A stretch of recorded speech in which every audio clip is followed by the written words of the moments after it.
দেখুন কি অবস্থা,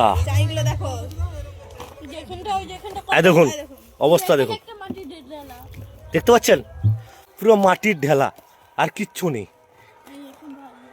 পাথরকুচির বদলে মাটি দিয়েই ঢালাই, বীরসিংহে ক্ষোভে ফেটে পড়ল বাসিন্দারা। ভেঙে গেছে, এখানটায় দেখলেই বোঝা যাবে। দেখুন এই যে এখানে, এগুলো তো সব মাটি নাকি? হ্যাঁ এগুলো মাটি।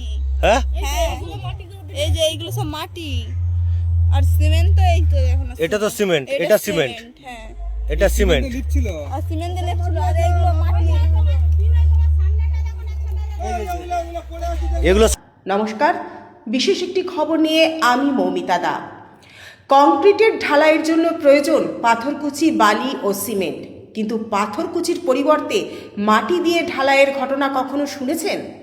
পণ্ডিত ঈশ্বরচন্দ্র বিদ্যাসাগরের গ্রামের পাশেই পাথরকুচি বাদ দিয়ে নামমাত্র সিমেন্ট ও বালি দিয়েই চলছে নিকাশি নালার তৈরির কাজ। ঘাটাল ব্লকের চন্দননগরে এই ঘটনার কথা জানাজানি হতেই এলাকায় তীব্র উত্তেজনা ছড়িয়ে পড়ে। স্থানীয় বাসিন্দারা ক্ষোভে ফেটে পড়েন। তাদের অভিযোগ, সরকার যেখানে ঢালাইয়ের কাজের বরাদ্দে কোনো কার্পণ্য করেনি, সেখানে কেন পাথরকুচির পরিবর্তে মাটি দিয়ে কাজ করা হবে? চন্দননগরের ওই নিকাশি নালার কিছু অংশে যে পাথরকুচির বদলে মাটির ঢিল দিয়েই ঢালাই করা হচ্ছিল, তা স্বীকার করে নিয়েছেন বীরসিংহ গ্রাম পঞ্চায়েতের প্রধান প্রশান্ত রায়। এই দুর্নীতির অভিযোগ প্রসঙ্গে তিনি কি বলছেন তা শুনে নেওয়া যাক।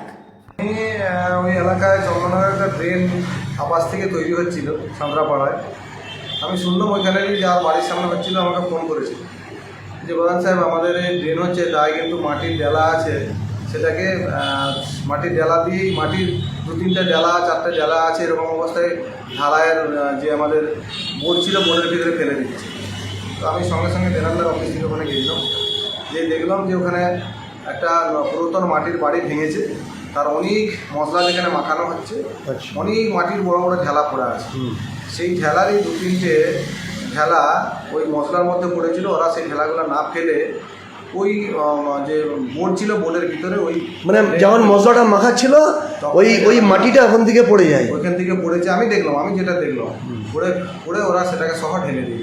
আমি ড্রেনদার যতটা ছিল 3-4 ফুট, যতটার মধ্যে আমাকে ওই বাড়ির যে ছেলেটা দেখেছিল, সেটাকে সঙ্গে সঙ্গে আমি গাড়ি থেকে আমিও হাতে করে ভেঙেছি, এবং আরেকজন ছিল সেও হাতে করে ভেঙে সঙ্গে সঙ্গে বললাম যে কাজ বন্ধ, এবং ওইটা সম্পূর্ণ অংশটা ভেঙে আগামীকাল একবারে নতুনভাবে যেন তৈরি করা হয়, এবং আমার প্রশাসনিক দিক দিয়েও প্রয়োজনীয় ব্যবস্থা কন্ট্রাক্টরের বিরুদ্ধে আমি নিয়েছি।